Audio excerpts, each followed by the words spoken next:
توی این ویدیو من برای پروژه اسم انتخاب میکنم، براش یه جیمیل میسازم، بعد گوشی اندروید به من اجازه نمیده که وارد بشم، میرم با یه گوشی اپل، با یه آیفون کانالو میسازم.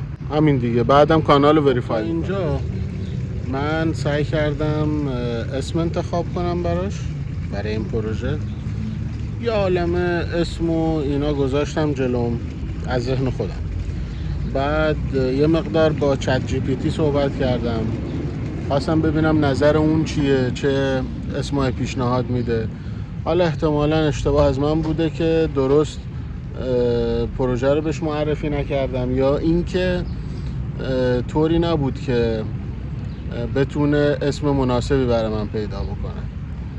برای همین اسما رو لیست کردم. بعد از بینش 2-3 تا اسم انتخاب کردم، ولی دیدم نه، انگار اسمای خیلی خوش آوا و خیلی خوبی نیستن. بعضی هاشون بودن که تکراری بودن، بعضی هاشون هم ترکیبی بودن، خیلی طولانی می شدن. بعد نمیتونستم مثلا انگلیسی بنویسم، زیاد جالب نبود. برای همین یه خورده بیشتر گشتم، تلاش کردم، دیدم اسمی که بیشتر به خودم میچسبه، یعنی که دلم میخواد اون اسمو بذارم روی این پروژه و فکر میکنم مناسبش باشه، اسم نوپاه. نوپا اسمیه که انتخاب کردم برای این پروژه و فکر میکنم که بشه خوب روش مانور داد. حالا نمیدونم شما به نظرتون اسم خوبی میاد یا نه. به هر حال من این اسمو گذاشتم. میخواستم یه چیز دیگه هم بذارم، میخواستم بذارم پروژه 1000 یا مثلا میخواستم اسمای اینجوری بذارم. دیدم خیلی به دلم نمیشینه. بعد اومدم نوپا رو انتخاب کردم. برای همین نوپا بودن و از صفر ساختنه فکر میکنم این اسم قشنگ باشه. حالا بازم شما به من بگید که اسم خوبی رو انتخاب کردم یا نه. بعد از این کار شروع کردم کانال رو بسازم. اولش باید جیمیل می ساختم، چون جیمیل نمیخواستم از جیمیل پروژه های دیگه استفاده بکنم، یا اینکه مثلا از جیمیل خودم استفاده بکنم. برای همین گفتم یه پروژه جداگونه ایه، پس ایمیلش هم باید جدا باشه. آره، یه دونه جیمیل ساختم. الان هم داریم میبینید چه جوری اون جیمیل رو ساختم. رفتم توی همش هم با موبایل انجام دادم. از تو گوشی اندرویدی یه دونه جیمیل ساختم و بعد روی آیفون اومدم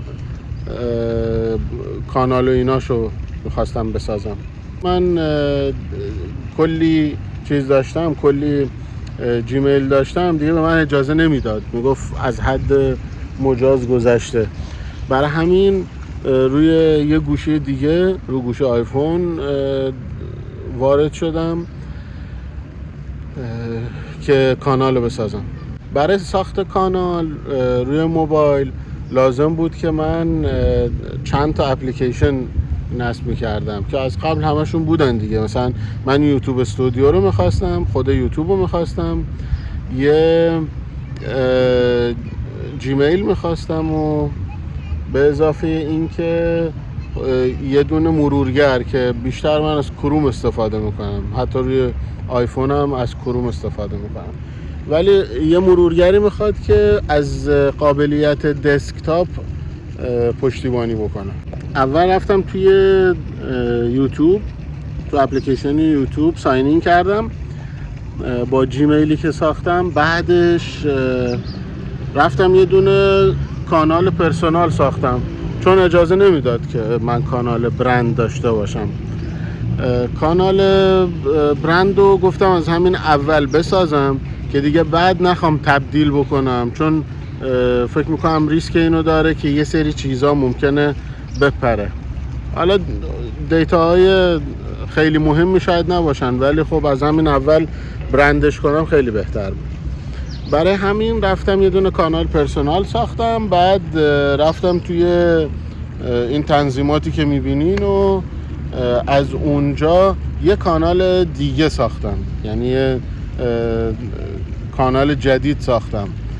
وقتی که یه کانال جدید میسازی بهت میگه، اینجا بهت میگه که خب کانالی که داری میسازی یه برنده، یه کانال برنده دیگه. از همین استفاده میکنم، تمام تنظیمات و اینا رو همین انجام میدم که اگه خواستم بعدن وصلش کنم به ادسنسی، جایی با شرکتی خواستم کار بکنم که نقد بشه، از همین الان دیگه مطمئن باشم که برند هست. اون کانال پرسونالم هست دیگه، اصلا استفاده خاصی ازش نمی کنم.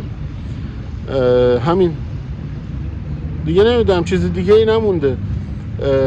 فعلا این کارا رو انجام دادم، بعدش میخوام برم سراغ تنظیمات و کارهای گرافیکیش.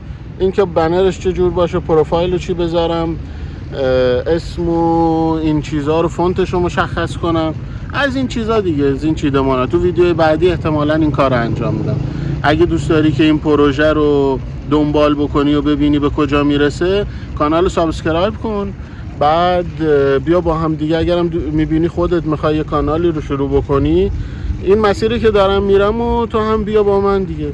حالا هم با هم اشتباه میکنیم، با هم دیگه اون اشتباه رو رفع میکنیم و حل و فصلش میکنیم. تو ویدیو بعدی منتظرم باش که قرار گرافیک کانال رو با هم دیگه راه اندازی بکنیم و ببینیم از چه اپلیکیشن های استفاده بکنیم. همش هم با موبایله. ویدیو بعد میبینمت.